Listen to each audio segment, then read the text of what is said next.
여러분 안녕하십니까? 블록체인 인사이트의 이선주입니다. 어제는 제21대 국회의원을 뽑는 날이었는데요. 소중한 한 표 선택 잘 하셨나요?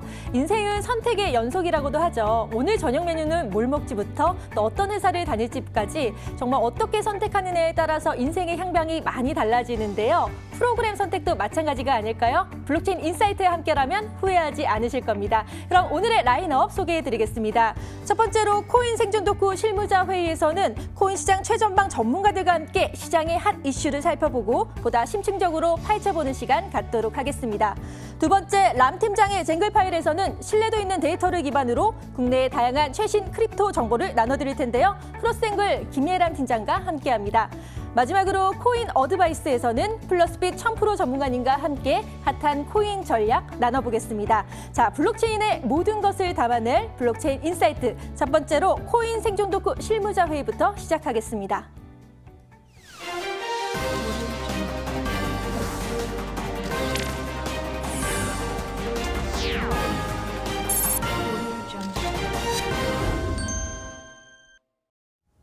블록체인 업계의 지극히 내밀한 속내를 시원하게 파헤쳐드리는 사심 토크죠. 블록체인 인사이트의 첫 번째, 코인 생존 덕후 실무자 회의부터 시작할 텐데요. 자, 오늘도 치열한 코인판 선봉에서 열의를 하고 계신 두 분의 전문가 모셨습니다. 디핀의 정윤성 이사, 파이엑스고의 김기성 매니저와 함께합니다. 반갑습니다. 안녕하세요. 네. 자, 그럼 오늘 실무자 회의 주간 회의록 어떤 안건들이 올랐는지 하나씩 살펴보겠습니다. 비트코인 SV와 비트코인 캐시가 첫 반감기를 맞았지만 시세에는 큰 영향을 주지 못했습니다. 따라서 5월 반감기를 앞둔 비트코인의 향방에 관심이 쏠리고 있습니다. 미국의 코인거래소 베이스 CEO 브라이언은 코로나 사태가 전자상거래 시장을 급속도로 발전시킬 수 있다고 언급했습니다. 또한 이 시기가 디지털 통화가 널리 보급될 수 있는 기회라고 진단했습니다. 중국의 중앙은행 디지털 화폐 CBDC의 발행이 임박했습니다. 코인 텔레그래프에 따르면 디지털 위안화는 중국의 4개 도시를 대상으로 시범 중인 것으로 확인됐습니다. 가상자산 거래소 업비트가 2년 연속 흑자를 달성했습니다. 그러나 전년 대비 매출은 70% 감소한 것으로 확인됐습니다. 네, 오늘도 흥미로운 안건들이 많이 올라왔는데요. 자, 두 분은 어떤 이슈에 눈길이 가시는지 지금부터 알아보도록 하겠습니다. 첫 번째로 정윤성 이사는 어떻게 생각하시나요? 네, 아무래도 반감기 이슈가 가장 큰 부분이 아닌가 싶습니다. 지난주에도 앞으로도 어떤 계속적으로 다뤘었지만 통화라든지 이런 부분에 대한 부분과 함께 또 한 가지의 비트코인의 어떤 시세에 대해서 가장 강력한 이슈는 반감기라고 볼 수 있기 때문에 앞으로 비트코인 SV라든지 이것을 필두로 해서 이제 얼마 안 남은 비트코인의 반감기, 이것이 과연 시세에는 어떻게 될 것인가. 지금도 갑자기 오후 들어서 좀 급등하는 그런 모습을 보여주고 있는데 또 이렇게 되면 또 반감기에 대한 이슈가 안 나올 수가 없거든요. 그래서 여기에 대한 어떤 한계점, 또 우리가 짚어야 될 점, 이런 것들에 대해서 한번 얘기를 나눠보면 좋을 것 같고요. 두 번째는 이제 최근 들어서 이제 비트맥스 CEO가 언론을 대상으로 인터뷰를 상당히 좀 많이 하고 있는데 원래 CEO라는 부분이 상당히 좀 언론을 대할 때 좀 조심스러울 수 있는 부분도 있는데 비트맥스 같은 경우는 아무래도 100배 마진, 이것으로 좀 유명을 하죠.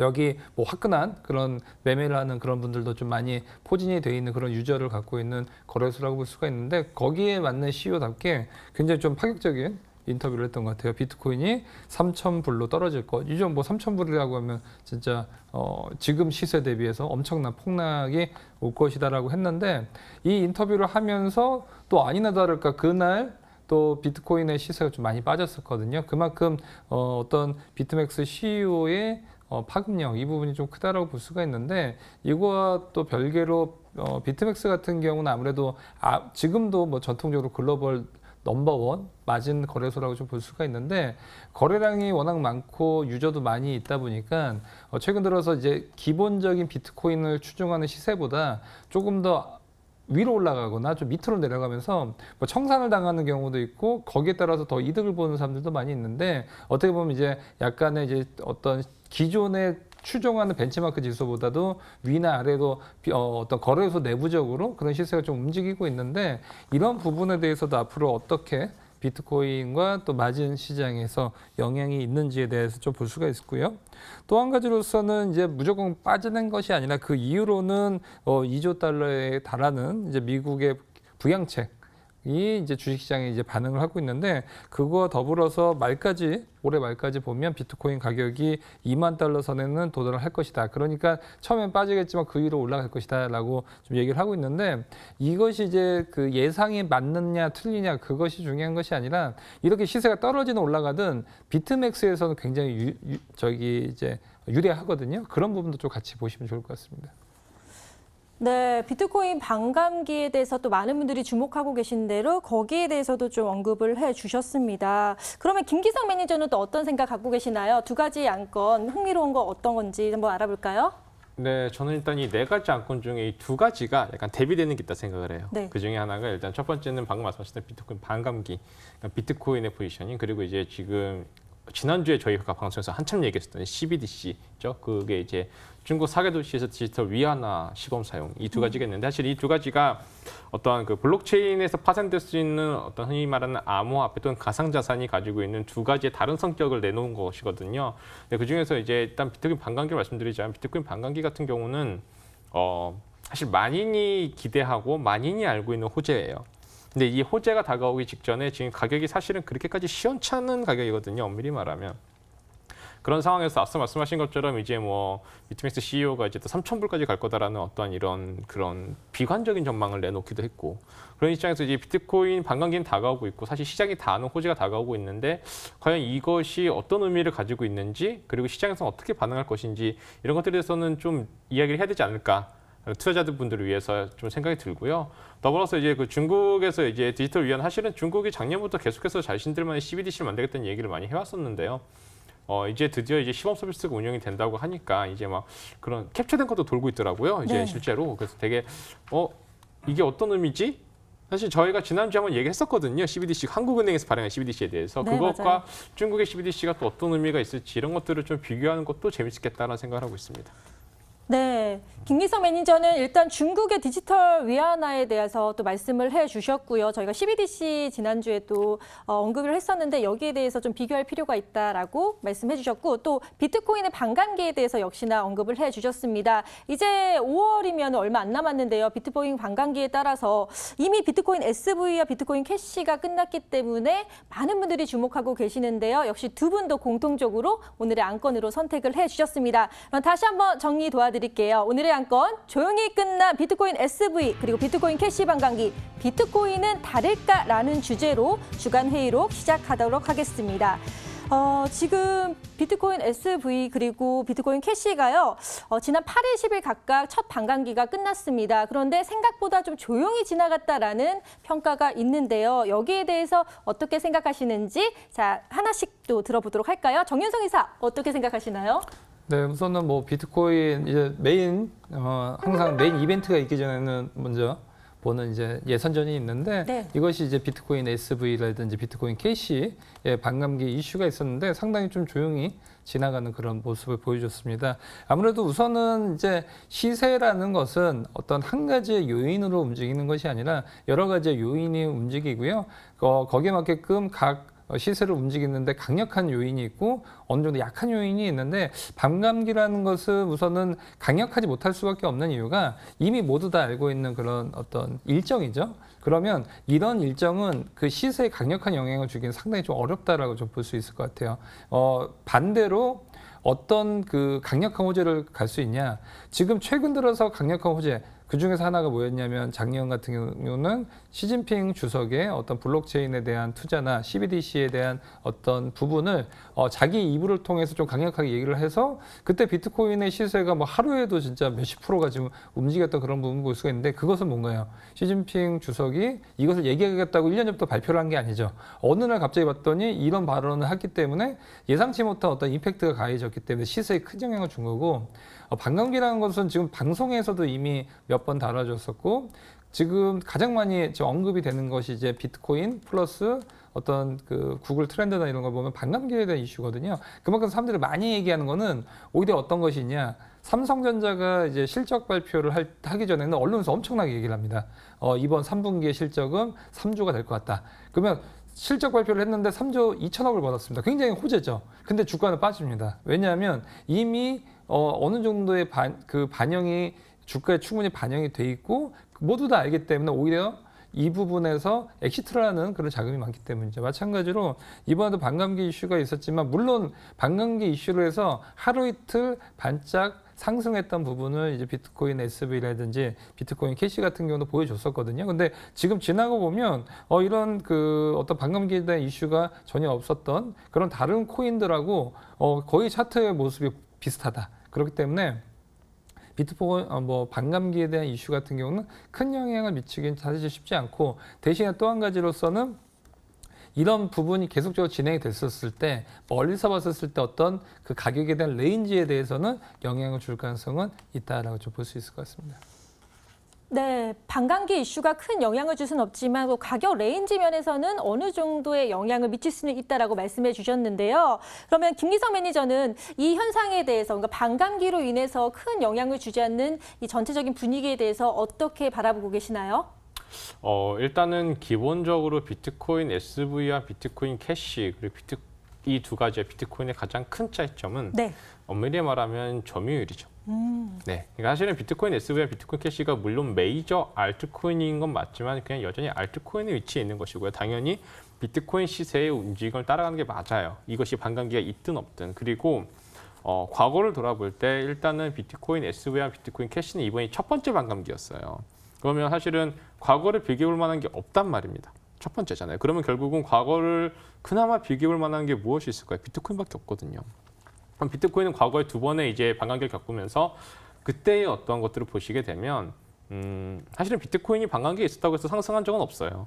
엄밀히 말하면. 근데 비트코인 반감기가 지나고 한 6개월 또는 1년 정도 지났을 때 그것이 시세에 반영이 되는데 이 부분에 대해서 조금 저희가 그냥 약간 거시 경제학이라고 해야 될까요? 약간 이런 부분을 좀 생각을 해보자면 지금 우리 전체적으로 코로나 사태 이후로 양적 완화한다고 이제 막 재정을 풀잖아요. 근데 이 재정을 푸는 이것이 실질적으로 경제에 영향을 미치는 데는 바로 나타나지 않아요. 그러니까 즉 이제 굉장히 시간이 오래 걸리고 그러고 나서 시장의 반응이 오게 되거든요. 마찬가지입니다. 비트코인의 반감기라는 것 또는 비트코인 캐시나 비트코인 SV의 반감기라는 것도 반감기라는 건 딱 이런 의미거든요. 결국은 너희들이 이제 채굴을 하는 채굴 생산성이 절반으로 줄어든다는 거죠. 이것에 대해서 결국 생산량에 대한 조절이 온 거잖아요. 강제적으로. 이것에 대한 영향은 바로 오지 않습니다. 시간이 좀 더 흘러봐야 돼요. 그래서 사실 지금 비트코인 SV나 비트코인 캐시가 가격이 빠지는데 이게 반감기에 영향이 없는 거 아니야? 라고 지금 판단하기엔 좀 섣부른 것도 없지 않아 있다고 생각합니다. 네. 비트코인의 경우에도 반감기가 다가오거나 끝날 때 바로 그 시세에 영향을 준 것이 아니라 오히려 그 몇 달 뒤에 영향을 줬다라고 말씀을 해주셨습니다. 그렇다면은 지금 과거의 비트코인에 대해서 반감기 이후에 어떠한 향방을 보이고 있는지가 좀 궁금해하실 것 같아요. 정윤성 이사, 비트코인 반감기 전후로 어떻게 좀 많이 올랐나요? 아니면은 좀 떨어졌나요? 네, 어떤 과거의 네. 움직임을 말씀하시는 것 같은데 우선은 비트코인 같은 경우는 지금 우선은 2012년도 11월 28일 이후로 1년 동안 비트코인의 시세가 올랐습니다. 그때는 이제 8,000% 이상의 폭등을 했죠. 그 다음에 2016년도 그러니까 이제 거의 이제 4년마다 이제 이런 부분이 진행이 되는데 이것이 왜 이제 4년마다라고 하면 이제 이제 블록이 생성되는 그 개수가 있습니다. 이 개수가 채워지는 그 구간마다 이제 반감기가 진행이 되는데 그것이 얼추 4년마다 지금 진행이 되는데 2012년도 11월 28일 이후 4년 뒤인 2016년도 7월 9일날 진행됐던 두 번째 반감기 이후로는 1년 동안에 한 284%의 상세를 보여줬습니다. 그런데 우선은 이때의 부분을 보면 사실은 반감기에 대한 부분 때문에 상승을 했다. 이렇게 봤었을 때는 사실은 이 상승률이 너무 편차가 크거든요. 8,000%와 284%. 그러면 이것을 봤었을 때 반감기는 정해져 있습니다. 그 양이. 그런데 시세는 전혀 안 정해져 있죠. 그렇기 때문에 과거의 움직임을 보더라도 반감기와 상승세에 대해서는 어느 정도 영향을 줄 수 있대 이것이 절대적인 영향을 미치진 못한다라고 좀 볼 수는 있고요.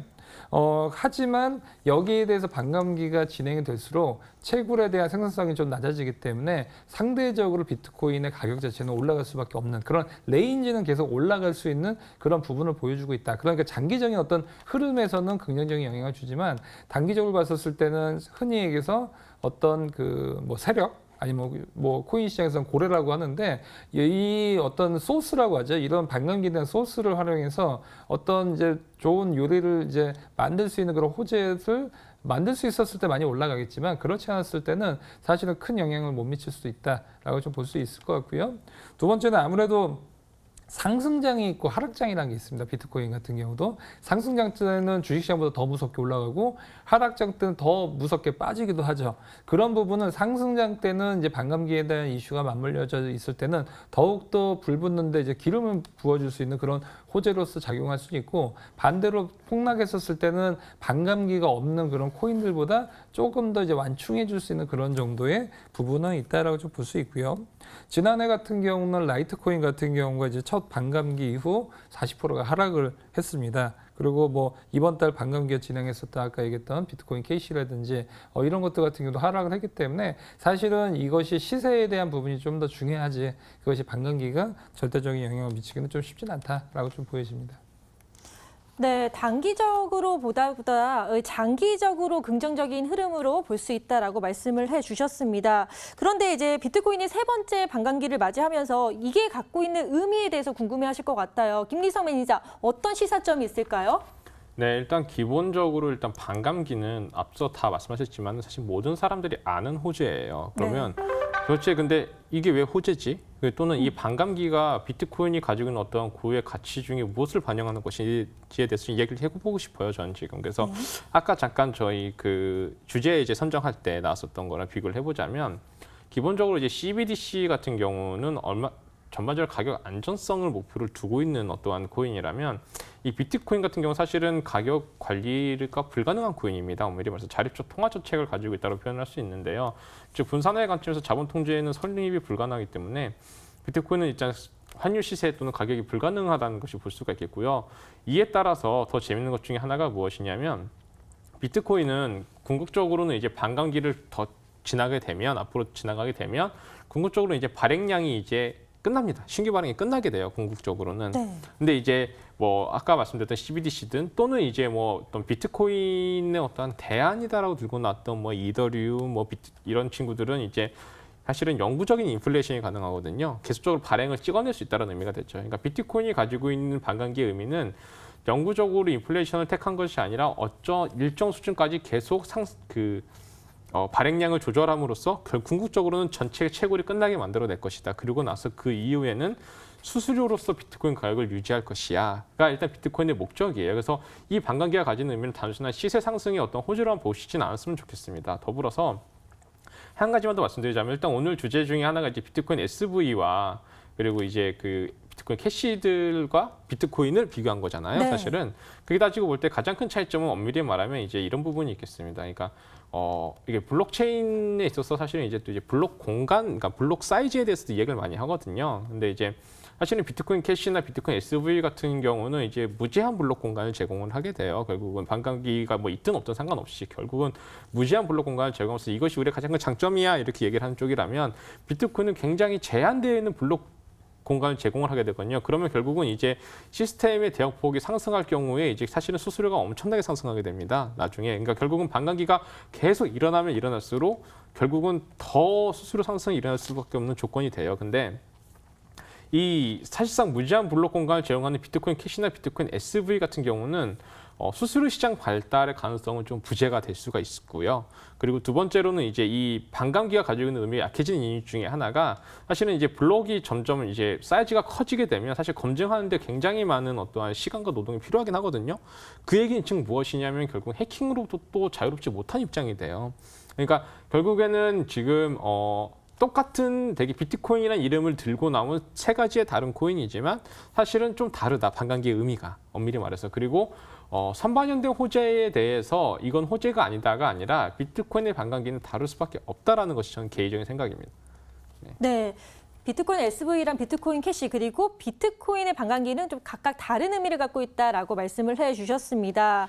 그러면 비트코인의 반감기를 이제 5월에 앞두고 어떻게 대응해야 될지 많은 분들이 궁금해하실 것 같아요. 정윤석 이사, 단기적으로 어떤 대응이 필요할까요? 네, 우선은 뭐 아무래도 비트코인의 어떤 수량이라든지 이런 부분은 장기적으로는 계속 우상향할 수밖에 없는 그런 모습을 보여주고 있는데, 뭐 주식 시장도 그렇지만 코인 시장도 마찬가지로 목표가 이 정도 있으면 직선으로 가지 않습니다. 항상 어떤 곡선을 그리고 그 외부적인 충격에 의해서 어떤 과도하게 매도가 되고 또 오버슈팅을 하는 그런 부분을 보여주고 있기 때문에 항상 뭐 진짜 널뛰기 하듯이 진짜 미친 듯이 왔다 갔다 하는 그런 모습을 보여주고 있기 때문에 항상 그 어떤 장기적인 흐름을 보고 거기서 과매도 됐었을 때는 매수를 들어가고 또 매도가 됐는데, 그러면 이 장기적인 흐름을 어떻게 할 수 있냐? 제가 오늘 좀 속 시원히 좀 말씀드리고 싶으면, 그 트레이딩 뷰 같은 데 보면 여기에 보조 지표라고 있습니다. 거기서 보면 보조 지표 중에 뭐가 있냐면 비트코인의 코스트 오브 프로덕션이라고 해서 이 비트코인을 이제 한 개 만들기 위해서 원가가 얼마가 들어가냐 이것을 알려주는 그런 시세표가 있는데, 이 시세표대로 비트코인은 움직인다라고 좀 보시면 크게 다르진 않고,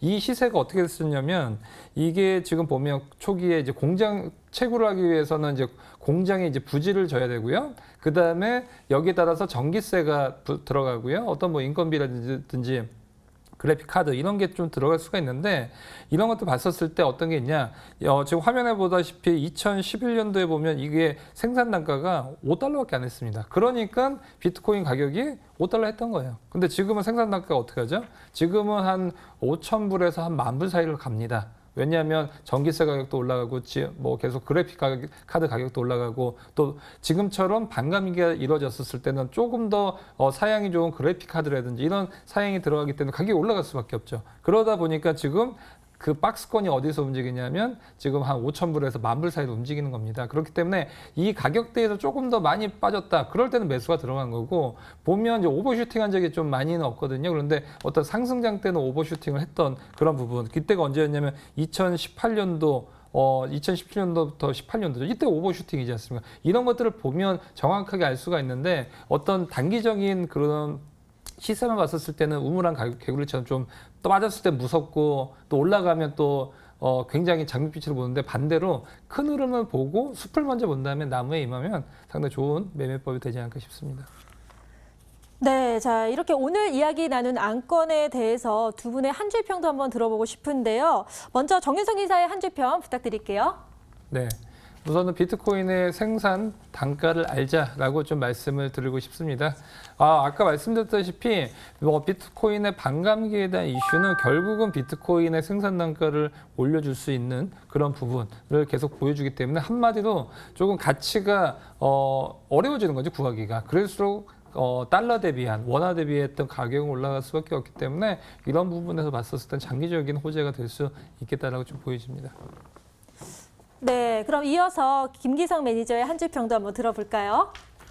네, 비트코인의 반감기는 다르다라고 이야기를 좀 해드리고 싶어요. 네, 비트코인은 다릅니다. 그러니까 비트코인 자체가 달라요. 그냥 애초에. 그러니까 비트코인과 알트코인이 구별되는 이유, 또는 비트코인이 현재 가지고 있는 점유율, 더불어서 비트코인이 가지고 있었던 애초에 블록체인으로 암호화폐로 나온 이 비트코인이 가지고 있는 가치, 이런 것들은 확연히 다릅니다. 그렇지만 물론 반감기가 있다고 해서 당연히 바로 이렇게 뭐 시장의 호재로서 뭐 상승하지는 않을 거라고 저도 생각을 해요. 다만 비트코인의 반감기가 시장에 영향을 미치는 그 순간 비트코인의 가격은 다시 한번 또 많이 올라갈 것이라고 저는 생각을 하고 있고요. 물론 제가 비트코인을 사랑하긴 하지만, 네, 그리고 더불어서 비트코인의 반감기와 다른 코인들의 반감기를 같이 놓고서 이렇게 비교하는 것은 조금 의미가 없다라고 저는 생각을 하고 있습니다. 그러므로 투자자 입장에서는 비트코인의 반감기가 있는데 별로 안 올랐네, 실망하지 마시고 꾸준하게 제가 눈이 말씀드린 것처럼 네. 매달 적금처럼 구매를 하신다면 좋은 수익률을 얻을 수 있을 거라 생각합니다. 네, 오늘은 비트코인의 반감기에 대해서 자세히 알아보는 시간 가졌습니다. 다음 주도 더 재미있는 주제로 다가오도록 하겠습니다. 오늘도 함께해 주셔서 너무 감사합니다. 감사합니다. 감사합니다.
가상자산 공시 플랫폼 쟁구라 올라온 신뢰할 수 있고 정확한 공시 데이터 이 시간 통해 여러분께 알려드리도록 하겠습니다. 안녕하세요. 람팀장의 쟁글 파일 크로스앵글의 김혜람입니다. 먼저 지난 한 주간 가장 많은 클릭수를 올렸던 상시 공시 탑 10부터 보고 오시겠습니다.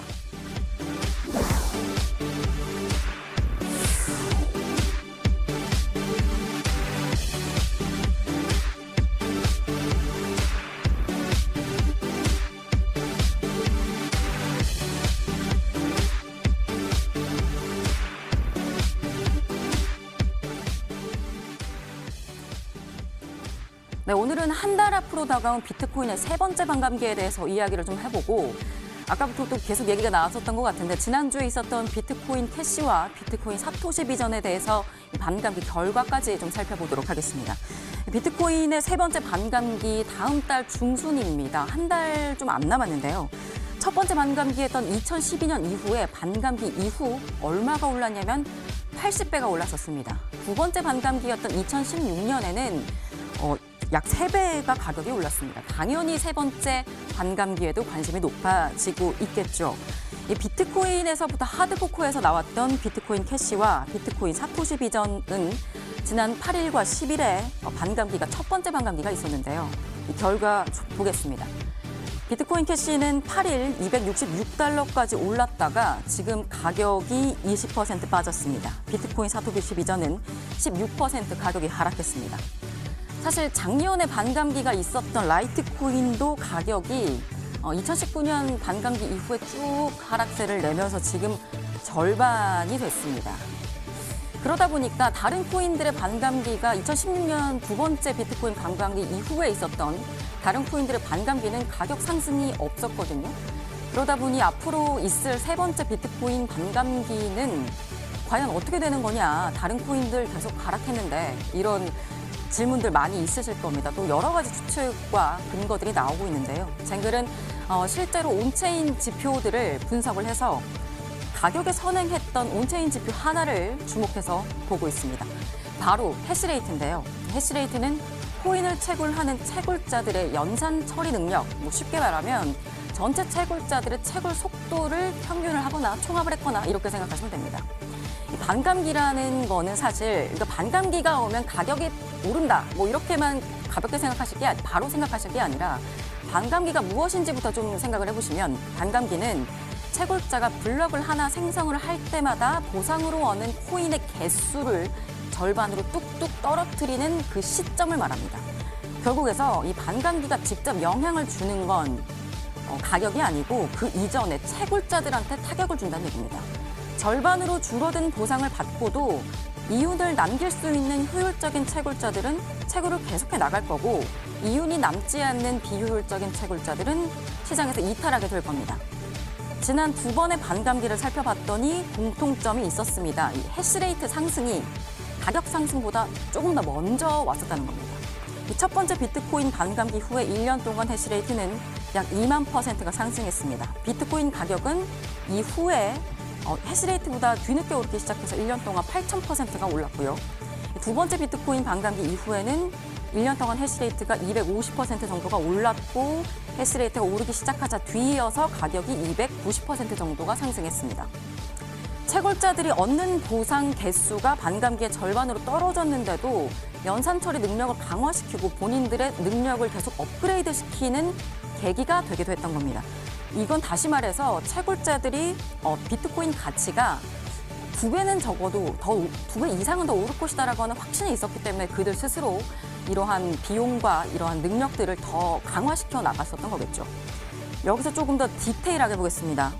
두 번의 반감기 직후에 해시레이트가 2만%, 250%가 올랐다고 말씀을 드렸는데 이렇게 오르기 직전에 각각 한 달 동안 21%가 줄었다가 올랐고 11%가 두 번째 반감기 때는 11%가 줄었다가 올랐습니다. 이거 무슨 소리냐면 비효율적인 채굴자들은 이 시장에서 탈락해서 나간 것이고 남아있는 효율적 채굴자들이 앞으로도 반감기가 계속 올 거니까 지금 현재 우리가 가지고 있는 채굴 능력을 더 키우고 연산 처리 능력을 강화시켜 나가면서 채굴의 힘을 더욱 쏟았다 이렇게 보시면 되겠습니다.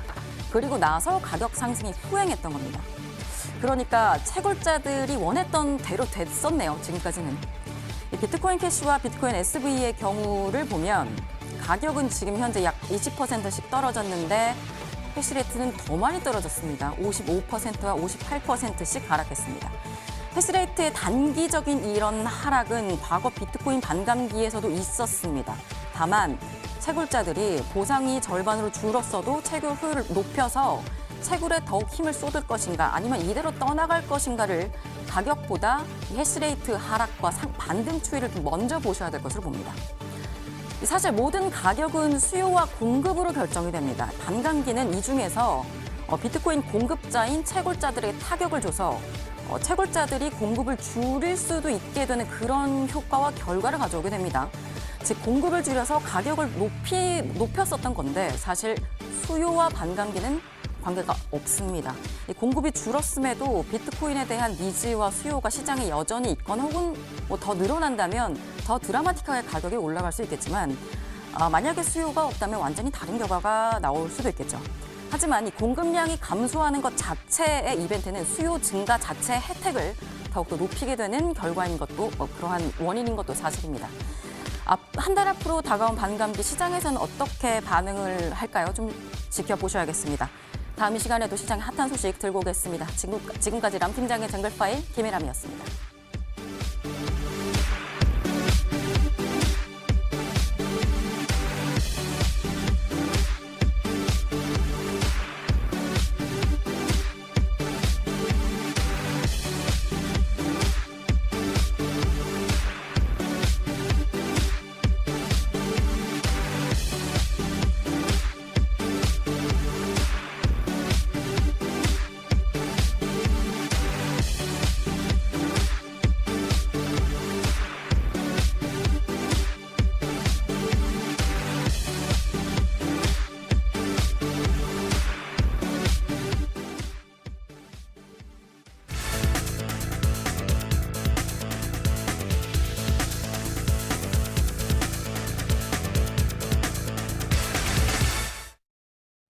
어느 때보다도 코인 시장에 대한 냉철한 분석이 필요한 때죠. 그래서 준비한 코인 어드바이스 시간입니다. 자, 오늘도 코인 읽어주는 남자 플러스빗의 1000% 전문가님 나와주셨습니다. 반갑습니다. 안녕하세요. 반갑습니다. 네, 어제 투표는 잘 하셨나요? 자, 우리가 이제 살면서 네. 이제 국민의 이제 권리죠. 네. 몇 번 없지만 자, 행사를 해야죠. 소중한 한 표 행사했습니다. 네, 그 소중한 행사를 또 하는 게 중요한 게 또 저희가 블록체인에 대한 또 소중한 또 행사를 위해서는 또 전문가님의 도움이 필요할 것 같은데요. 그러면 먼저 지금 지난 한 주 시장부터 분석을 해볼까 해요. 주식 시장 같은 경우는 회복이 조금씩 되고 있는데요. 가상자산의 시장은 어떻게 지금 좀 오르고 있나요? 네, 한번 살펴보도록 하겠습니다. 자, 안녕하세요. 선프로 전문가입니다. 자, 지난주 움직임이 좀 재미가 없었습니다. 오늘, 어제 이제 사실 뭐 총선 투표 휴무였었죠. 자, 휴무였는데 오늘 새롭게 다시 또 이렇게 시작을 했는데 자, 분명히 뭐 오전까지만 하더라도 가격적인 부분들이 굉장히 큰 하락세가 이렇게 나오는가 싶더니 지금 또 이렇게 뭐 반등세가 많이 나와주고 있습니다.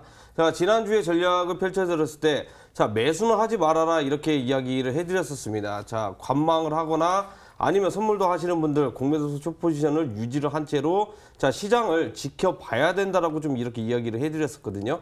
자, 결과는 어떻게 됐습니까? 지금 사실 엄청 뭐 재미가 없습니다. 자, 이거 올라가는 것도 아니고 내려가는 것도 아니고 이제 변동성만 굉장히 빠르게 움직여주는 모습들만 지금 현재 보여주고 있는데 자, 실상 빈수레가 요란하다라고 좀 말을 해드려야 될 것 같아요. 왜냐하면 내가 분명히 매수는 했는데 가격이 얼마 올라가지도 못하고 가격이 떨어지면서 손절 대응을 해서 만약에 더 밑에 잡아야겠다 했는데 갑자기 가격이 반등을 주고 자, 재미가 없는 지금 현재 장세가 연출이 되고 있다라는 거거든요. 자, 지금 증시도 전 세계적으로 지금 뭐 코로나 여파 어느 정도 정점을 찍고 자, 하향세로 잠깐 타고 있죠.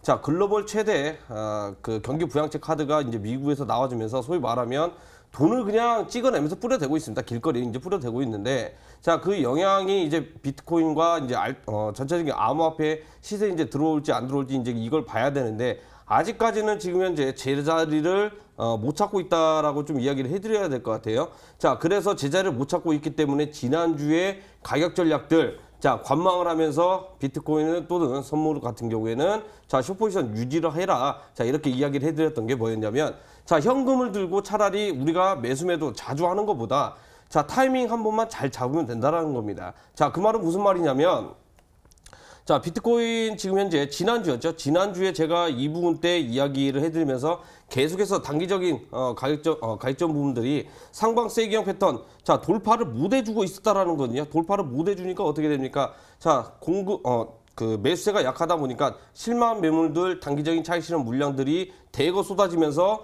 가격적 부분들이 내려왔죠. 그 다음에 오늘자에 상승이 이렇게 나와졌는데 자, 전체로 봤을 때는 큰 박스권 장세가 형성이 되고 있으면서 지금 위아래로 왔다 갔다 하고 있는 그런 형국이라고 보시면 좋을 것 같습니다. 자, 그러면 앞으로 우리가 이제 어떻게 해야 될지는 결국에는 비트코인 반감기 일정이 다가오면 다가올수록 우리 소위 말하면 고래죠.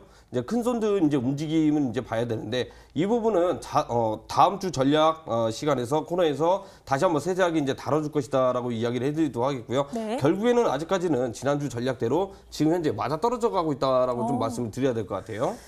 네, 지난주에 좀 관망해야 할 필요가 있다라고 말씀을 해주셨는데요. 역시 비트코인 주말에 상승세가 지속되다가 큰 박스권 안에서 움직이는 모습을 보였습니다.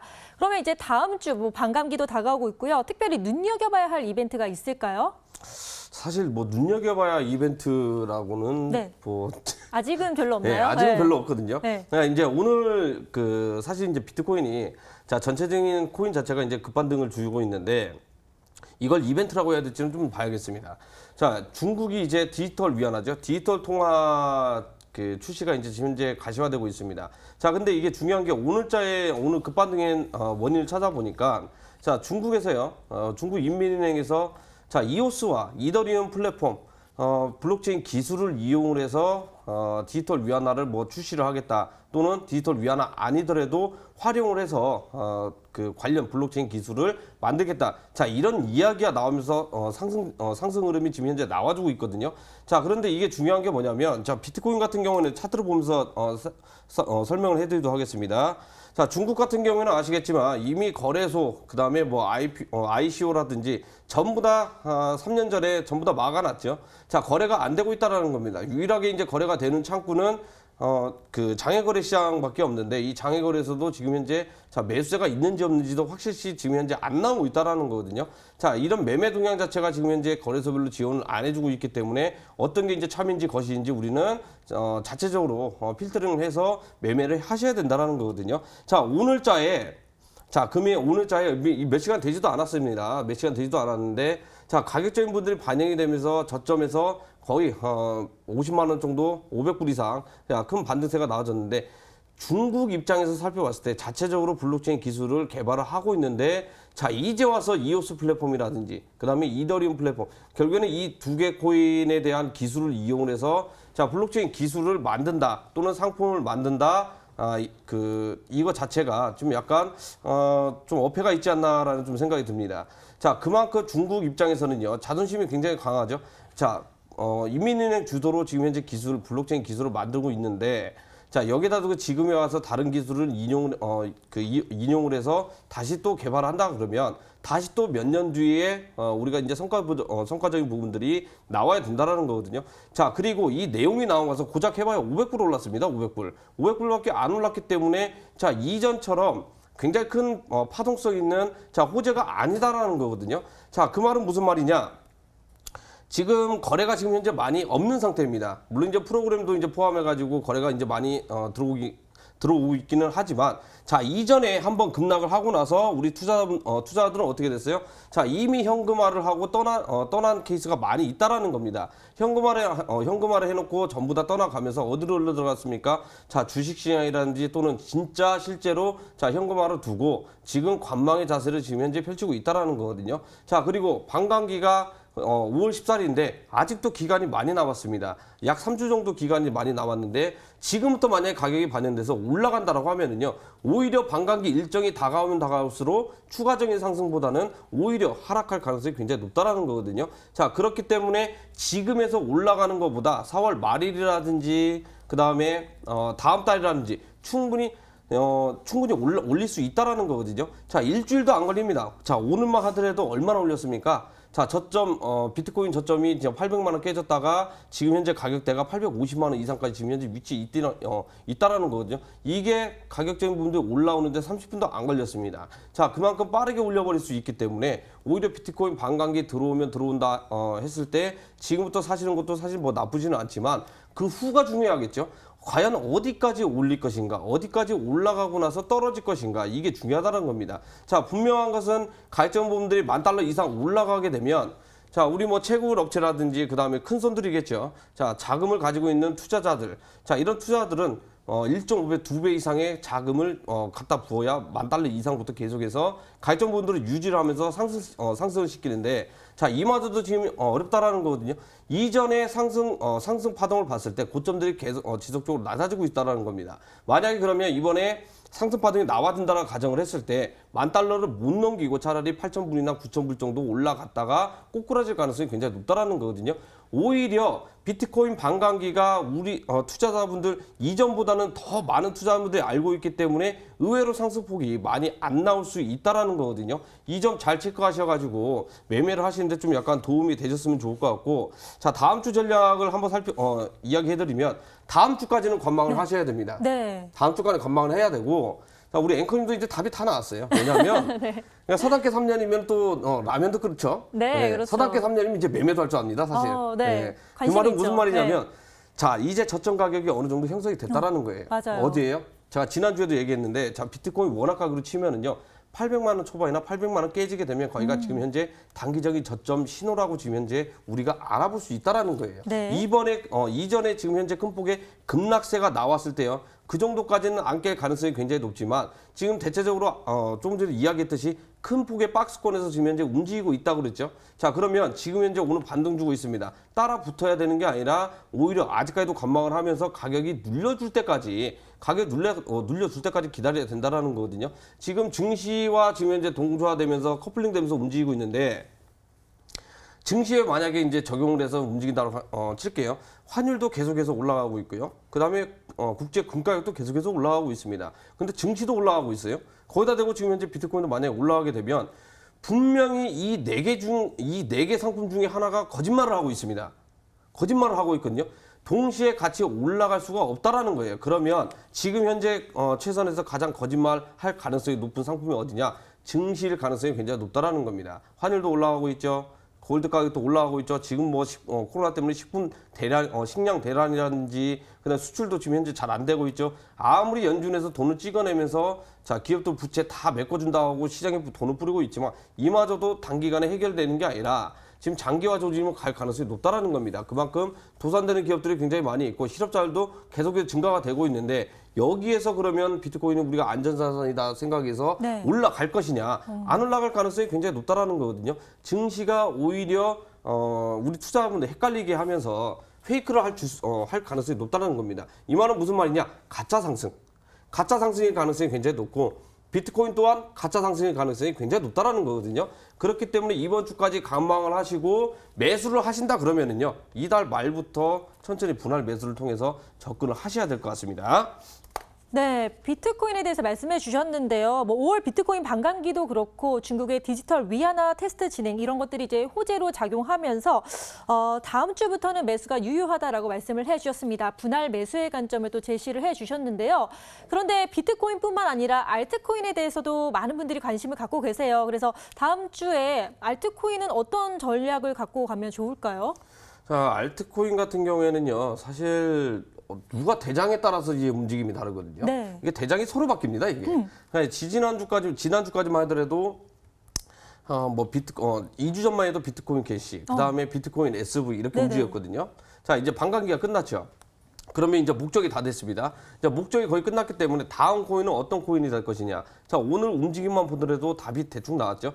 지금 중국에서 위안화 만드는데 이오스 플랫폼이냐, 이더리움 플랫폼이냐. 자, 이것도 사실 저도 뭐 별로 믿음은 안 가지만 만약에 이게 거의 확률 높게 진짜일 가능성이 높다 그러면, 자, 우리는 어떤 걸 봐야겠습니까? 결국에는 대장격으로 움직여줄 가능성이 굉장히 높은, 자, 이더리움 코인은 우리가 살펴봐야 된다라는 거거든요. 자, 그래야만 자, 이더리움 결국에는 그 메이저 코인이긴 하지만 또 알트코인으로 분류가 돼 있죠. 알트코인으로 분류가 돼 있는 게 뭐냐면 투자자들이 비트코인 살래, 이더리움 살래 그러면 전부 다 비트코인 사죠. 이더리움 살 가능성은 굉장히 낮다라는 겁니다. 자, 그리고 요즘 분위기는 ICO도 지금 현재 많이 사라지고 있는 분위기죠. 많이 줄어들었다는 거거든요. 자, 명성이 지금 현재 좀 내려가고 있다라고 좀 이야기를 해드려야 될 것 같아요. 자, 그러면 이더리움 같은 경우에도 마찬가지로 잘 살펴봤을 때 차트를 한번 보고 또 이야기 해드리겠습니다. 이건. 자, 지금 이더리움 움직임이 비트코인보다 굉장히 큰 폭의 상승세가 많이 움직여주고 있거든요. 자, 이더리움 같은 경우에도 마찬가지입니다. 자, 비트코인과 마찬가지로 큰 폭의 박스권에서 지금 현재 움직이고 있죠. 자, 결국에는 가격 상승에 제한이 있다라는 겁니다. 자, 평균 거래량도 살펴봤을 때요. 줄어들고 있는 상태에서 거래량 줄어들고 있는 상태에서 가격적인 부분들을 횡보를 하고 있다. 자, 이 말은 무슨 말이냐? 결국에는 반감기 이슈 맞춰서 자, 거대한 대형 이벤트 맞춰서 자, 물량을 모으고 있는 매직 구간이라고 좀 생각을 하셔야 될 것 같아요. 자, 그러면 이더리움도 마찬가지로 매직 구간이 이렇게 펼쳐지고 있는데 다른 코인들은 안 올라갈 것이냐? 물론 다른 코인들도 올라갈 가능성이 굉장히 높은데 아무거나 산다고 해가지고 올라가거나 그러진 않거든요. 과거에 한 번쯤은 알트코인들 중에서 대장격으로 움직였던, 크게 움직였던 코인들 쪽으로 우리가 살펴봐야 된다는 거예요. 예를 들어서 에이다 코인이라든지, 그 다음에 비트코인 SV라든지, 그 다음에 뭐 라이트코인이라든지, 자, 상승세를 먼저 유발을 시킬 수 있는 시초가격인 코인들 위주로 공략을 하시는 게 안 나쁘고, 그 중에서 이제 이더리움이 지금 현재 출발을 먼저 할 가능성이 높기 때문에 이번에 만약에 매수를 들어간다 하면 다음 주도 비트코인하고 마찬가지거든요. 자, 이더리움과 같이 동시 공략에 들어가게 되면 오히려 수익은 2배로 나오고 분산 투자, 리스크는 좀 더 낮아진 상태에서 자, 투자 포트폴리오가 완성이 될 가능성이 굉장히 높다라고 좀 이야기를 해드려야 될 것 같습니다. 네, 알트코인의 대표격인 또 이더리움에 대한 분석 전략 알려주셨습니다. 그렇다면 비트코인에 대해서 다음 주 전략으로 좀 짧게 대응하는 걸 권해주시는 건가요? 어떤 전략 가지면 좋을까요?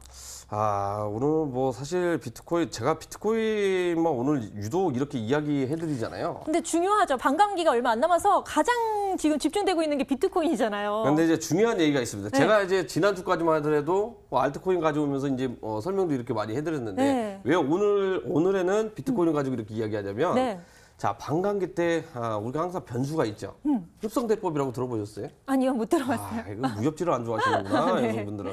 여성분들은 캔디 같은 이런 만화 좋아하시죠? 네. 둘 다 좋아하는데 그거는 잘 모르겠어요. 자, 네. 이제 비트코인은 이제 흡성대법이라고 있어요. 네네. 자, 이 말은 무슨 말이냐? 전부 다 다른 알트코인들 자금에 투자했던 투자들이 자, 지금 우리 국내로 치면은 이제 원화마켓이죠.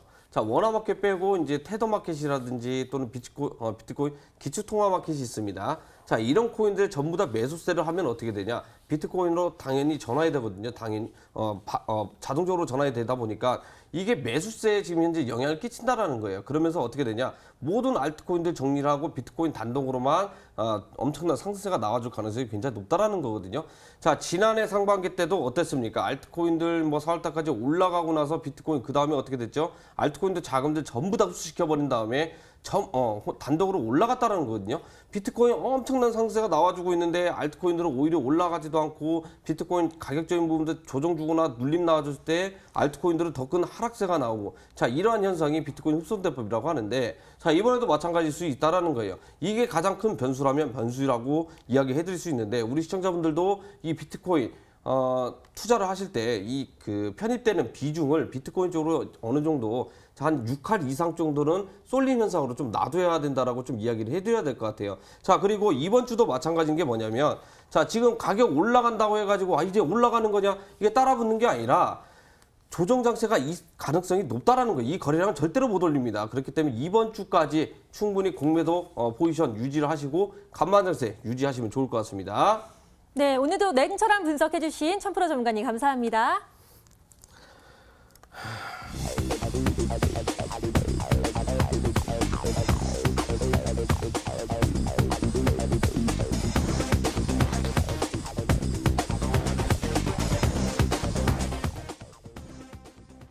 블록체인계의 새롭고 다양한 이야기 전해드렸는데요. 더 좋은 주제로 다가가도록 하겠습니다. 자, 그리고 MTN 다시 보기에서도 가능하니까요. 많은 시청 부탁드리겠습니다. 함께해 주신 여러분 고맙습니다.